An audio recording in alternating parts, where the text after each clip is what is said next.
Hello everyone, welcome to chemistry world. Solution का ये third video है। इससे पहले हम लोग ने मोलैरिटी, मोल फ्रैक्शन और percentage by mass, percentage by volume, percentage mass by volume और पीपीएम और इससे रिलेटेड जितने टाइप के न्यूमेरिकल हो सकते थे सब हम लोग ने देखे हैं। लास्ट टॉपिक है नॉर्मेलिटी। ठीक है, नॉर्मेलिटी पर डिस्कशन होगा। नॉर्मेलिटी खुद में एक बड़ा टॉपिक है, ठीक है, इसलिए इसका एक सेपरेट वीडियो बनना बहुत जरूरी था। नॉर्मेलिटी में इक्विवेलेंट नंबर, इक्विवेलेंट मास और वैलेंस फैक्टर या एन फैक्टर जिसको कहते हैं, इन टर्म्स का यूज होता है। और ये होते कैसे हैं, कैलकुलेट कैसे किए जाते हैं और इनसे रिलेटेड किस किस टाइप का न्यूमेरिकल बन सकता है, वो सब हम लोग आज इस वीडियो में देखेंगे। तो स्टार्ट करते हैं सबसे पहले नॉर्मेलिटी की डिफिनेशन से। जैसे भाई देखो, मोलैरिटी की डिफिनेशन क्या थी कि number of moles of solute present in 1 litre of solution. ठीक है, तो सेम नॉर्मेलिटी में भी स्टार्टिंग ऐसा ही है, नंबर ऑफ इक्विवेलेंट। ठीक है, नंबर ऑफ इक्विवेलेंट की यहां पर बात होगी, ना कि मोल्स की।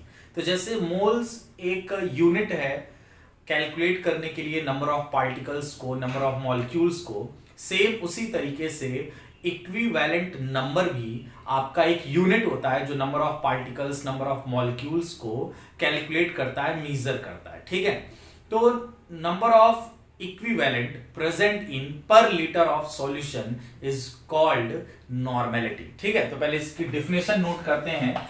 नॉर्मेलिटी को कैपिटल एन से रिप्रेजेंट किया जाएगा। ठीक है, कैपिटल एन से इसको रिप्रेजेंट करते हैं। तो डिफाइन कैसे करेंगे? It is number of equivalent, या इसी को हम लोग बोलते हैं ग्राम इक्विवेलेंट। ठीक है, gram equivalent of solute present in 1 litre of solution. ठीक है, इसी को हम लोग नॉर्मेलिटी कहेंगे। तो यहां पर सबसे पहले एक पॉइंट आ गया कि नंबर ऑफ इक्विवेलेंट या ग्राम इक्विवेलेंट किसे कहा जाएगा, तब तो जाकर के हम लोग नॉर्मेलिटी कैलकुलेट करेंगे। लेकिन अगर नॉर्मेलिटी का फॉर्मूला देखें तो नॉर्मेलिटी इक्वल टू, अब हम लोग नंबर ऑफ इक्विवेलेंट को इक्विवेलेंट नंबर डायरेक्ट कह सकते हैं, equivalent number divided by volume of solution. ठीक है, किसमें होना चाहिए? लीटर में होना चाहिए। वही आपका नॉर्मेलिटी हो गया। तो अगर नॉर्मेलिटी की यूनिट अगर देखी जाए तो यूनिट हो जाएगा आपका इक्विवेलेंट नंबर, खुद में एक यूनिट है। ठीक है, यानी हम उसको इक्विवेलेंट लिखेंगे या ग्राम इक्विवेलेंट।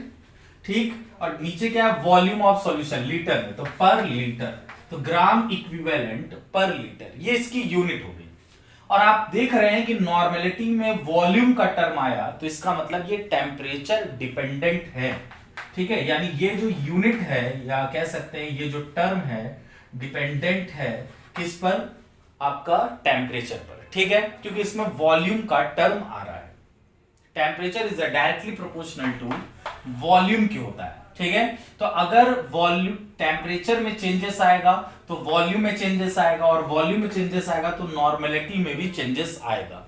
तो जो भी कंसंट्रेशन टर्म हम लोग पढ़ रहे हैं उसमें हमने देखा कि मोलैरिटी एक टर्म निकला जिसमें सिर्फ मास के टर्म थे और वो टेम्परेचर पे डिपेंड नहीं करता है। इसी तरीके से मोल फ्रैक्शन भी नहीं करेगा या परसेंटेज बाय मास भी नहीं करेगा, क्योंकि जिसमें भी मास का टर्म आएगा और वॉल्यूम का टर्म नहीं होगा वो आपका टेम्परेचर पे डिपेंड नहीं करेगा। तो जनरली आप देखेंगे मोलैरिटी और नॉर्मेलिटी में इसमें वॉल्यूम आता है, तो इसका मतलब ये टेम्परेचर पर डिपेंड कर रहा है, और ये नॉर्मेलिटी भी फिर टेम्परेचर पे डिपेंड करेगी। यानी टेम्परेचर अगर चेंज होगा तो नॉर्मेलिटी के वैल्यू में भी फर्क आएगा। क्लियर? अब सवाल ये उठता है कि इक्विवेलेंट नंबर क्या है। तो आइए इक्विवेलेंट नंबर को डिफाइन करते हैं। Equivalent number equal to, formula हो जाएगा mass divided by equivalent mass. ठीक है, mass divided by equivalent mass. इसको रिलेट करके याद करें ना तो याद रहेगा। जैसे मोल्स का फॉर्मूला क्या था? मोल इक्वल टू होता था मास अपॉन मोलर मास। ठीक है। तो equivalent number equal to mass upon equivalent mass, ठीक है। मास को तो हम लोग W से रिप्रेजेंट कर रहे थे, अगर सॉल्यूट है तो WB हो गया, और इक्विवेलेंट मास को हम लोग EB से रिप्रेजेंट करेंगे। इक्विवेलेंट मास को EB से रिप्रेजेंट किया जाएगा। तो ये भी फॉर्मूला आपको याद रखना है इक्विवेलेंट नंबर का, ठीक है। ये बहुत इंपॉर्टेंट फॉर्मूला है, क्लियर। इक्विवेलेंट नंबर का एक और फॉर्मूला होता है, लेकिन उससे पहले हम लोग जानेंगे कि जो इक्विवेलेंट मास है आखिर इसको कैसे डिफाइन करेंगे और इसकी वैल्यू कैसे कैलकुलेट की जाएगी, ठीक है। तो इक्विवेलेंट मास का फॉर्मूला साइड में लिखिए। इक्विवेलेंट मास इक्वल टू होगा, अगर एटम दिया रहेगा तो उसका एटॉमिक मास लिखिएगा, ठीक है। और अगर मॉलिक्यूल का टर्म होगा तो उसका मोलर मास, और उसको डिवाइड करना है हमको वैलेंस फैक्टर से। अब ये वैलेंस फैक्टर क्या है, इसी को कहीं कहीं बुक में आपका एन फैक्टर लिखा होगा, ठीक है। एन फैक्टर या वैलेंस फैक्टर बोलते हैं, ठीक है। तो एटॉमिक मास और molecular mass divided bye valence factor. तो वैलेंस फैक्टर कैसे कैलकुलेट किया था ये भी हम लोग पूरी तरीके से सीखने वाले हैं इस वीडियो में, ठीक है। लेकिन यहां से अभी ये जानिए कि इक्विवेलेंट मास क्या होता है। एक तरीके का वैलेंसी है, जैसे सपोज दैट हम कहें कि इक्विवेलेंट मास ऑफ क्लोरीन निकालिए, ठीक है। तो क्लोरीन का एटॉमिक मास कितना होगा, 35.5 होता है, आपको याद होगा, डिवाइडेड बाय वैलेंस फैक्टर, मतलब उसकी वैलेंसी। तो क्लोरीन की वैलेंसी कितनी होती है, 1, यानी क्लोरीन का इक्विवेलेंट मास हो गया 35.5। तो इस तरीके से इस फॉर्मूले का यूज किया जाता है, क्लियर। तो अगर हम इक्विवेलेंट मास निकाल लेंगे तो यहां पर वैल्यू पुट करके WB अपॉन EB से हम इक्विवेलेंट नंबर कैलकुलेट कर लेंगे, ठीक है। इक्विवेलेंट नंबर का एक और फॉर्मूला आप साइड में नोट करिए, इंपॉर्टेंट फॉर्मूला है। Equivalent number equal two moles के बारे में अगर आपको पता है उसकी वैल्यू आप निकाल लेते हैं इनटू वैलेंस फैक्टर, ठीक है। वैलेंस फैक्टर को शॉर्ट में VF लिख रहे हैं, ठीक है। तो अगर वैलेंस फैक्टर से हम मल्टीप्लाई कर दें मोल में तो हमको इक्विवेलेंट नंबर की वैल्यू निकल कर आ जाएगी। तो हम चाहे तो ये फॉर्मूला यूज कर सकते हैं डेटा के हिसाब से कि क्वेश्चन में क्या दे रखा है, और चाहे तो ये वाला फॉर्मूला यूज कर सकते हैं कि मोल्स में वैलेंस फैक्टर का मल्टीप्लाई कर दें।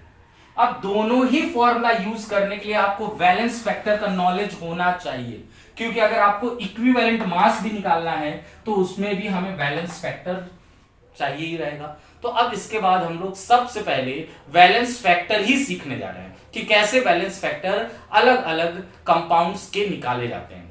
अलग अलग कंपाउंड्स मतलब अगर मान लो एसिड है तो उसका वैलेंस फैक्टर कैसे निकलेगा, बेस है तो उसका वैलेंस फैक्टर कैसे, सॉल्ट है तो वहां हम लोग कैसे वैलेंस फैक्टर कैलकुलेट करेंगे।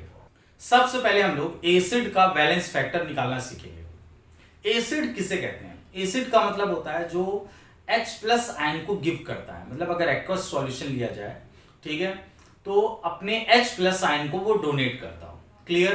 तो वैलेंस फैक्टर का भी यहां पर यही मतलब है, number of rebel H+ ion, ठीक है।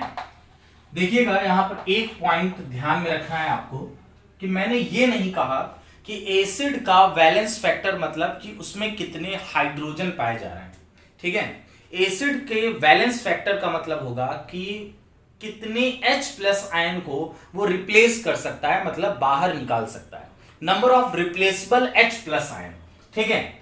अब सवाल ये उठेगा कि ये जो number of replaceable H+ ion है इसी को हम लोग बेसिसिटी भी बोलते हैं, ठीक है, यानी ये एसिड की बेसिसिटी भी होती है, ठीक। ये आपका एसिड का बैलेंस फैक्टर हो गया।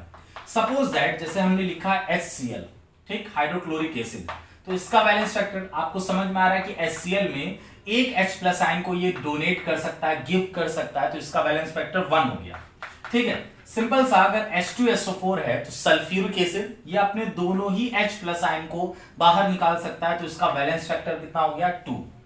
अगर हम बात करें HNO3 का तो नाइट्रिक एसिड स्ट्रॉन्ग एसिड है, ये भी अपने एक H+ आयन को डोनेट कर सकता है, इसलिए इसका बैलेंस फैक्टर कितना हो गया, 1। तो सिंपली आप देख रहे हैं कि एसिड का बैलेंस फैक्टर कैसे निकाला जा सकता है।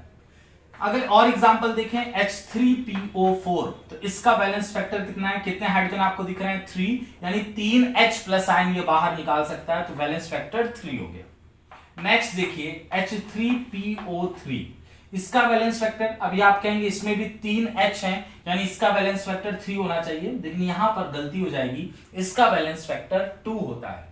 इसी तरीके से अगर हम बात करें H3PO2 का, तो इसका वैलेंस फैक्टर 1 होता है, भले आपको 3 हाइड्रोजन दिख रहे हो। ठीक है, क्यों? क्योंकि यहीं पर आपको इस डिफिनेशन का यूज करना है कि कितने H प्लस आयन वो रिप्लेस कर सकता है। तो इससे समझ में आ रहा है कि H3PO2 सिर्फ एक ही H प्लस आयन रिप्लेस कर सकता है, और H3PO3 2 H plus ion replace कर सकता है। आखिर ऐसा हुआ कैसे? थोड़ा सा स्ट्रक्चर बना के देखेंगे तो बात समझ में आएगी। सबसे पहले H3PO4 का स्ट्रक्चर बनाते हैं। ठीक है, H3PO4 का फॉस्फोरस है, मैक्सिमम वैलेंसी उसकी 5 होती है और ऑक्सीजन की वैलेंसी 2। तो एक फॉस्फोरस एक ऑक्सीजन के साथ डबल बॉन्ड बनाएगा, बाकी जो 3 ऑक्सीजन होंगे वो हाइड्रोजन और फॉस्फोरस दोनों के साथ 2 बॉन्ड बना लेंगे, जिससे उनकी वैलेंसी कंप्लीट हो जाएगी। क्लियर? तो आपको इस स्ट्रक्चर में क्या समझ में आया? आपको दिख रहा होगा कि ये जो तीनों हाइड्रोजन हैं वो ऑक्सीजन से कनेक्टेड हैं, और ऑक्सीजन की इलेक्ट्रोनेगेटिविटी होती है 3.8 और हाइड्रोजन की इलेक्ट्रोनेगेटिविटी होती है 2.1। तो इसका मतलब यह हुआ कि ऑक्सीजन की इलेक्ट्रोनेगेटिविटी हाइड्रोजन के कंपेयर में काफी ज्यादा है। इलेक्ट्रोनेगेटिविटी का मतलब इलेक्ट्रॉन को अट्रैक्ट करने की टेंडेंसी, यानी ऑक्सीजन के पास इलेक्ट्रॉन अट्रैक्ट करने की टेंडेंसी ज्यादा है, यानी उस पर नेगेटिव चार्ज, और हाइड्रोजन पे पार्शियली पॉजिटिव चार्ज आएगा। यानी तीनों ही हाइड्रोजन ऑक्सीजन से कनेक्ट है, यानी मोर इलेक्ट्रोनेगेटिव एटम से कनेक्ट है, यानी तीनों हाइड्रोजन पर पॉजिटिव पॉजिटिव चार्ज है, यानी ये आसानी से अपने H प्लस आयन को रिप्लेस कर सकता है, यानी ये तीनों ही H प्लस आयन बाहर निकल सकते हैं। तो 1 2 3, यानी इसका वैलेंस फैक्टर कितना हो गया? 3। तो इसलिए मैंने H3PO4 का वैलेंस फैक्टर 3 लिखा है।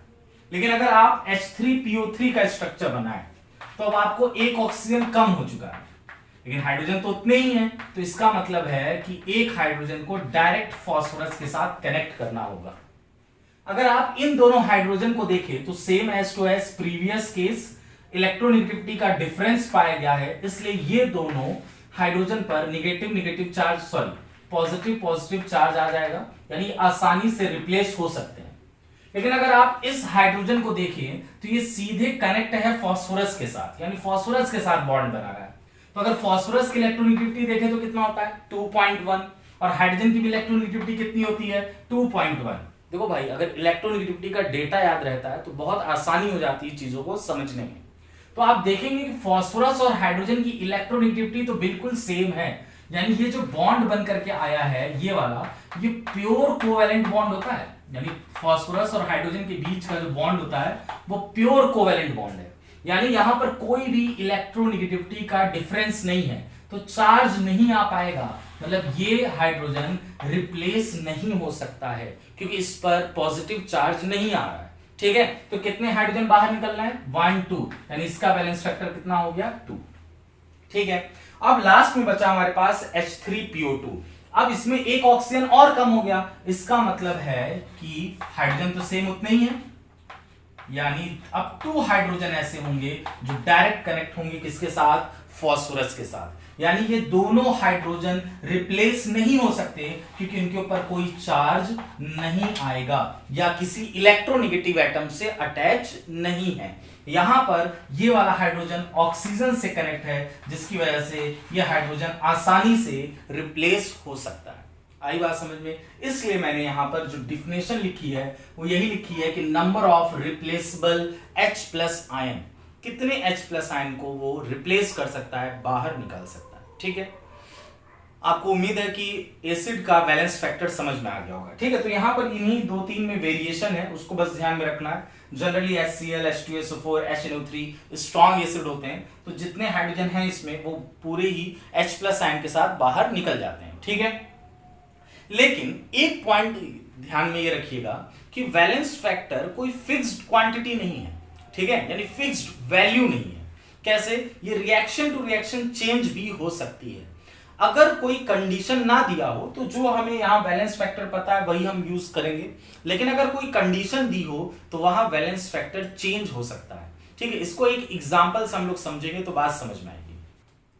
सपोज दैट ये रिएक्शन है H2SO4 प्लस सोडियम हाइड्रोक्साइड, यानी एसिड और बेस का एक रिएक्शन है जिसमें प्रोडक्ट ये बना के मैं दे रहा हूं NaHSO4 प्लस वाटर, यानी सोडियम हाइड्रोजन सल्फेट या सोडियम बाइसल्फेट प्लस वाटर।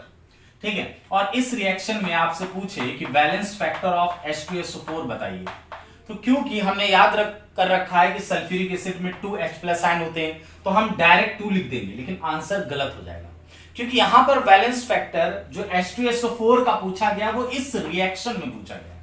तो आप अपनी ओरिजिनल डिफिनेशन मत भूलिए। Number of replaceable H+ ion, आप देखेंगे यहां सल्फ्यूरिक एसिड में 2 हाइड्रोजन है, ठीक है, लेकिन यहां पर जब एसिड और बेस का रिएक्शन हुआ है तो सल्फ्यूरिक एसिड से सिर्फ और सिर्फ एक H+ आयन रिप्लेस हुआ है, बाकी एक हाइड्रोजन बचा हुआ है। देखिए HSO4, इस प्रोडक्ट के अंदर NaHSO4 एक हाइड्रोजन बचा हुआ है और इसका एक H+ आयन और इसका OH आयन मिलकर के वाटर मॉलिक्यूल बने। ठीक है, तो यहां प्रोडक्ट से समझ में आ रहा है कि H2SO4 में से सिर्फ और सिर्फ एक ही H+ आयन बाहर निकला है। इसका मतलब यहां पर बैलेंस फैक्टर ऑफ H2SO4 = 1 हो जाएगा। क्लियर? तो इसी की बात मैं कह रहा था कि कंडीशन के हिसाब से वैलेंस फैक्टर चेंज भी होता है। ठीक है, अब बात करते हैं हम लोग valence factor of base. Base का वैलेंस फैक्टर कैसे निकालते हैं? सेम वही बात, नंबर ऑफ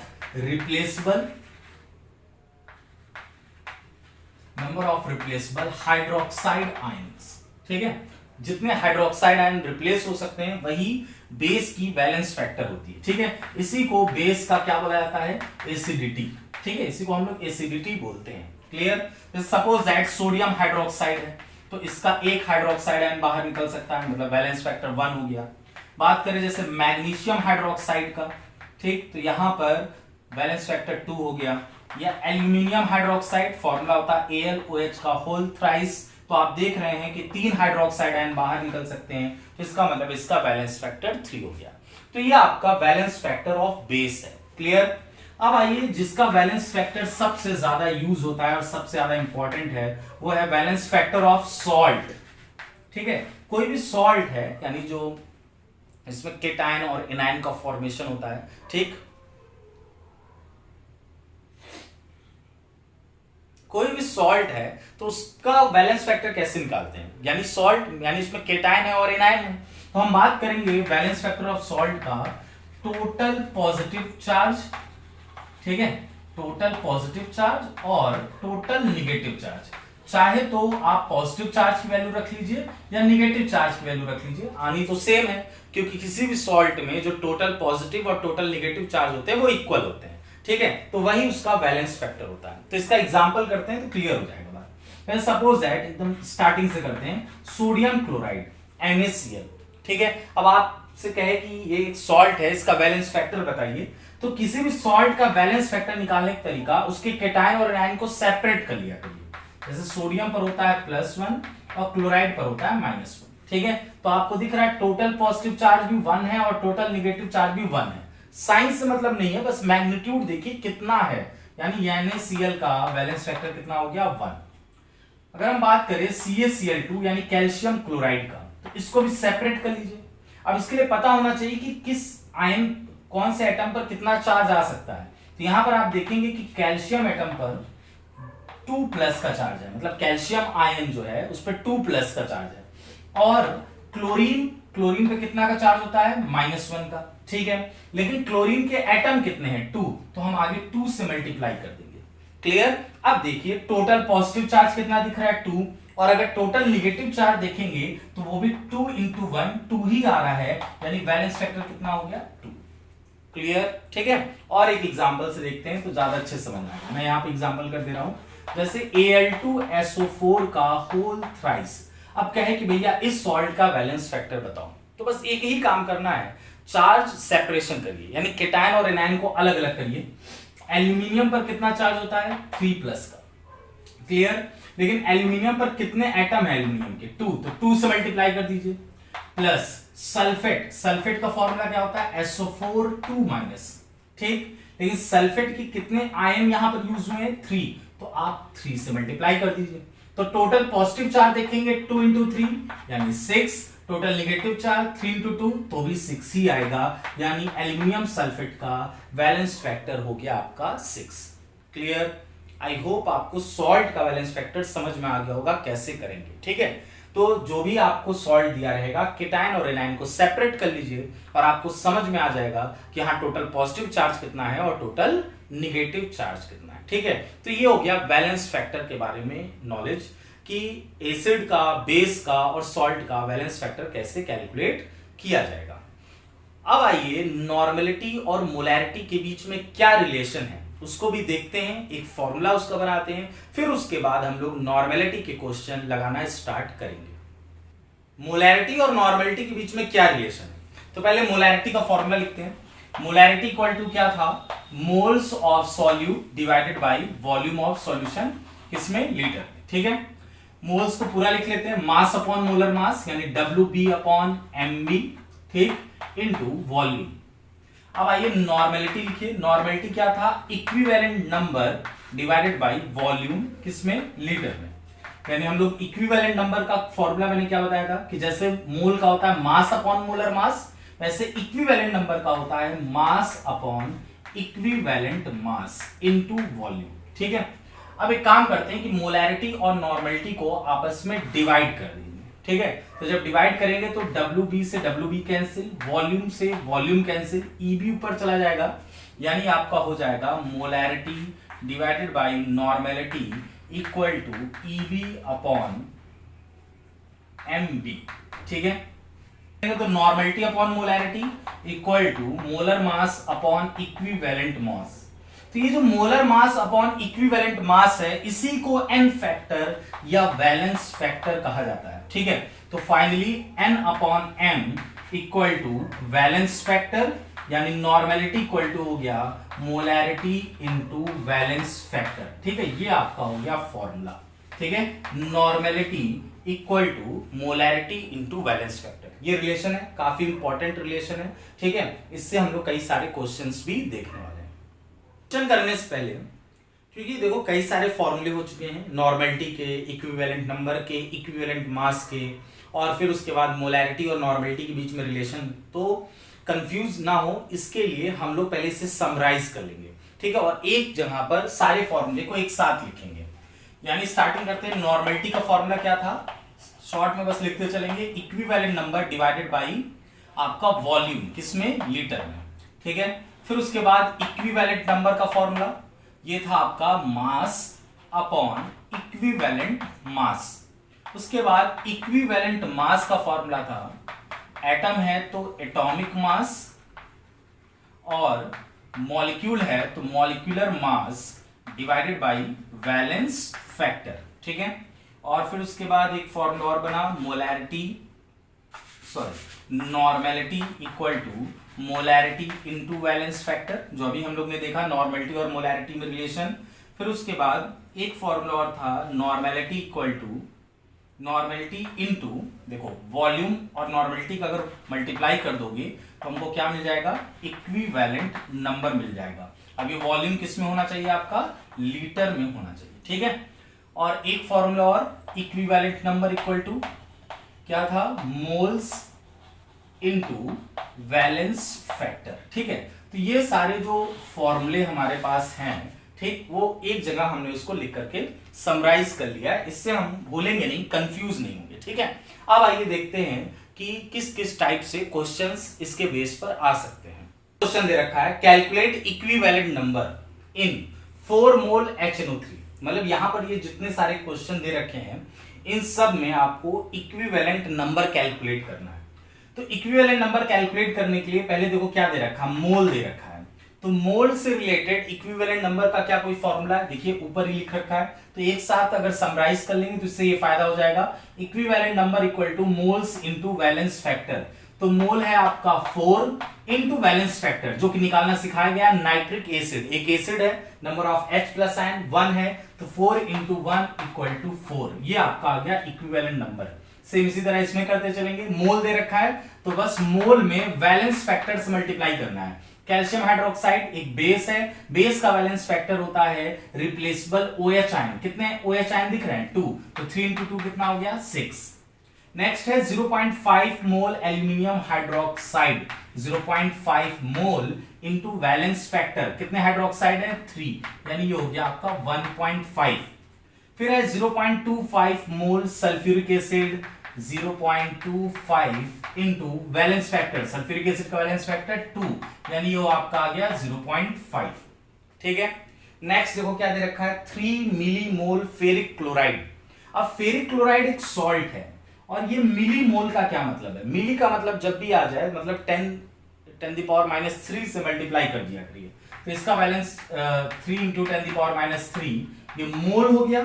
ठीक है, इनटू वैलेंस फैक्टर, तो आप देख रहे हैं फेरिक क्लोराइड एक सॉल्ट है, तो सॉल्ट का तरीका मैंने बताया था कि उसको आयंस में सेपरेट कर लीजिए, तो फेरिक है यानी आयरन पर कितना चार्ज होगा 3+, तो अब चाहे टोटल पॉजिटिव चार्ज ले लीजिए चाहे टोटल नेगेटिव चार्ज, यानी हमने पॉजिटिव चार्ज लिया यानी 3, तो 3 × 3 9 × 10⁻³ ये इसका इक्विवेलेंट नंबर हो गया। लास्ट देखिए, अब यहां पर मोल नहीं दे रखा है, यहां पर नॉर्मेलिटी एंड वॉल्यूम दे रखा है, तो नॉर्मेलिटी एंड वॉल्यूम के टर्म में इक्विवेलेंट नंबर का देखिए एक फॉर्मूला बताया गया है, equivalent number equal to normality into volume, यानी नॉर्मेलिटी और वॉल्यूम का मल्टीप्लाई कर दीजिए, लेकिन वॉल्यूम किस में रखना है लीटर में, यहां पर ml में दे रखा है, तो 500 को लीटर बनाइए तो 0.5 ये आपका इक्विवेलेंट नंबर निकल करके आ गया, यानी 4 × 0.5 मतलब आपका 2। क्लियर? ठीक है, तो ये बेसिक्स क्वेश्चन इसलिए कराए जा रहे हैं जिससे आपका प्रैक्टिस हो सके, यानी जो इतने सारे फॉर्मूले हैं इक्विवेलेंट नंबर, इक्विवेलेंट मास, ठीक है, वैलेंस फैक्टर, इन सब का एप्लीकेशन यूज कैसे किया जाएगा क्वेश्चन में, उसके लिए हमारा पहले हाथ सेट होना चाहिए, प्रैक्टिस होना चाहिए। ठीक है, अब आइए इसी टाइप के कुछ और भी क्वेश्चन देखते हैं। क्वेश्चन में आपको नॉर्मेलिटी कैलकुलेट करने को कह रहा है। ठीक है, और उसके लिए क्या डेटा दे रखा है 4 मोलर यानी कैपिटल M यानी molarity, 4 molar H2SO4 solution. Molarity देकर के नॉर्मेलिटी पूछ रहा है, इसका मतलब हमें नॉर्मेलिटी और मोलैरिटी के बीच में क्या रिलेशन है वो वाला फॉर्मूला यूज करना होगा, यानी नॉर्मेलिटी इक्वल टू है molarity into valence factor, molarity कितना दे रखा है 4 और वैलेंस फैक्टर सल्फ्यूरिक एसिड का वैलेंस फैक्टर 2, यानी इसकी नॉर्मेलिटी 8 आ गई। यहां पर देखिए फिर से मोलैरिटी दे रखा है, तो normality equal to molarity 0.5 into valence factor H3PO4 का वैलेंस फैक्टर 3 होता है, यानी ये हो गया 1.5। 0.2 मोलर सोडियम हाइड्रोक्साइड सॉल्यूशन, यानी यहां पर नॉर्मेलिटी इक्वल टू हो जाएगा molarity into valence factor, sodium hydroxide एक बेस है जिसमें एक हाइड्रोक्साइड आयन पाया जा रहा है, यानी इसका वैलेंस फैक्टर 1 हो गया और ये आपकी नॉर्मेलिटी हो गई। ठीक है, तो इस टाइप के क्वेश्चन करने से फायदा ये है कि हमें इन फॉर्मूले की प्रैक्टिस हो जाएगी। ठीक है, अब देखते हैं नॉर्मेलिटी के कुछ अलग टाइप के क्वेश्चन। इस क्वेश्चन में आपको नॉर्मेलिटी कैलकुलेट करनी है, तो देखिए क्या क्या डेटा दे रखा है, normality of 50 gram calcium carbonate, calcium carbonate solute है तो उसका मास दे रखा है 50 ग्राम। ठीक है, प्रेजेंट इन 500 ml सॉल्यूशन, यानी सॉल्यूशन का वॉल्यूम दे रखा है 0.5 लीटर। देखो ml में दे रखा है, मैंने डायरेक्ट लीटर इसे बना दिया। ठीक है, क्योंकि लीटर में ही वैल्यू पुट करनी है। नॉर्मेलिटी का फॉर्मूला आपको क्या बताया गया है, WB/EB, यानी equivalent number divided by volume, और इक्विवेलेंट नंबर होता है मास अपॉन इक्विवेलेंट मास। क्यों हमने यही फॉर्मूला यूज किया, इक्विवेलेंट नंबर के तो कई सारे फॉर्मूले हैं, क्योंकि यहां पर हमारा क्या दे रखा है मास के टर्म में दे रखा है, तो हमने यही डायरेक्ट यूज किया, mass upon equivalent mass into volume, volume दे रखा है 0.5, WB की वैल्यू पुट कर देंगे 50 डिवाइडेड बाय EB इंटू 0.5। अगर हम इक्विवेलेंट मास यहां निकाल लें तो हमारी नॉर्मेलिटी की वैल्यू आ जाएगी। तो देखिए इक्विवेलेंट मास कैसे निकालते हैं, हमने बताया था अगर मॉलिक्यूल है तो मॉलिक्यूल का मोलर मास रखेंगे, कैल्शियम कार्बोनेट देखो होता है 40 कैल्शियम का, कार्बन का होता है 12 और ये हो गया 48, ये 60 + 40 यानी ये आपका हो गया 100, मोलर मास 100 होता है कैल्शियम कार्बोनेट का, डिवाइडेड बाय ठीक वैलेंस फैक्टर यानी वैलेंसी। तो कैल्शियम कार्बोनेट एक सॉल्ट है, तो इसका वैलेंस फैक्टर निकालने के लिए इसको सेपरेट कर लीजिए, कैल्शियम हो गया 2+ और कार्बोनेट होता है CO3 2-, तो आप देखेंगे टोटल पॉजिटिव चार्ज भी 2 है, टोटल नेगेटिव चार्ज भी 2 है, यानी ये आ गया आपका 50। तो 50 डिवाइडेड बाय ईबी कितना आ गया 50 इंटू 0.5 यानी ये आ गया 1/0.5 यानी आप सॉल्व करेंगे तो 2 आ जाएगा। क्लियर? ठीक है, तो बस कुछ ना कुछ हिंट आपको क्वेश्चन में तो दिया ही रहेगा, जो अननोन रहेगा उसको आपको निकालना है। 3 4 5 टाइप के फॉर्मूले हो चुके हैं, उसी में से कोई ना कोई यूज होना है। तो हम देखेंगे कि डेटा किस हिसाब से दे रखा हुआ है। आइए नेक्स्ट क्वेश्चन की तरफ, पहले आप खुद से ट्राई करिए। इसी टाइप का क्वेश्चन है। 4.1 gram normality equal to mass upon equivalent mass H3PO3 का इक्विवेलेंट मास अब निकाल लिया जाएगा इनटू वॉल्यूम 100 ml है तो 0.1, ठीक है, लीटर हो गया। क्लियर? इक्विवेलेंट मास निकालने का वही तरीका है, मोलर मास H3PO3 का क्या हो जाएगा 3, फास्फोरस का आपका होता है 31 और ऑक्सीजन का हो गया आपका 16 इंटू 3 48, ठीक है, डिवाइडेड बाई वैलेंस फैक्टर, ठीक है, H3PO3। देखिए ये 3 आपको याद रखना है, H3PO4 3, H3PO3 2, H3PO2 1, ठीक है, तो यानी H3PO3 इसका वैलेंस फैक्टर 2 हो जाएगा। तो यहां से आपको EB निकल जाएगा, EB की वैल्यू यहां पुट करेंगे, नॉर्मेलिटी आपका निकल करके आ जाएगा। ठीक है, तो अभी जो हम लोग ने equivalent number, equivalent mass calculate करना सीखा था पीछे, वो इस तरीके से न्यूमेरिकल्स में यूज होंगे। ठीक है, अब थोड़ा सा और अच्छे लेवल का क्वेश्चन देखते हैं जिससे हमें कुछ नए कॉन्सेप्ट सीखने को मिलेंगे। सबसे पहले इस क्वेश्चन को देखते हैं।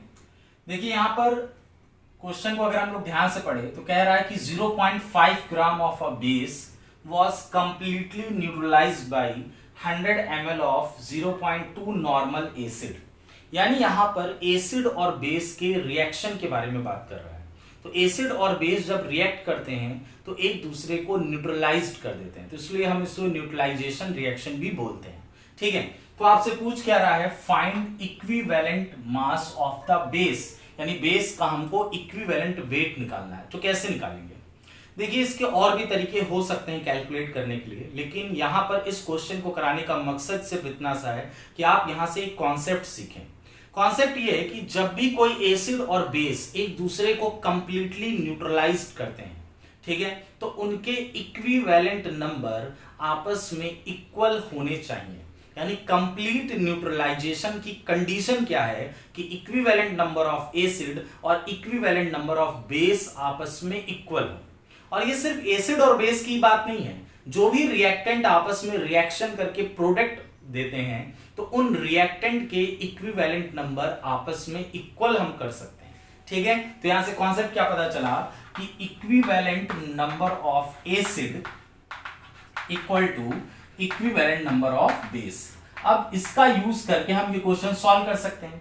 इक्विवेलेंट नंबर के कई सारे फॉर्मूले पढ़े हैं, क्वेश्चन के अकॉर्डिंग देखेंगे कि क्या दे रखा है। ठीक है, डेटा क्या दे रखा है उसके हिसाब से हम लोग यूज करेंगे क्या, वो फॉर्मूला। तो पहले एसिड के बारे में बात हो रहा है, तो देखिए एसिड का क्या क्या डेटा दे रखा है, नॉर्मेलिटी दे रखा है और वॉल्यूम दे रखा है। तो हमने आपको इक्विवेलेंट नंबर का एक फॉर्मूला पढ़ाया है, नॉर्मेलिटी इंटू वॉल्यूम, किसमें, लीटर में। ठीक है, फिर नेक्स्ट आइए इधर इक्विवेलेंट नंबर ऑफ बेस।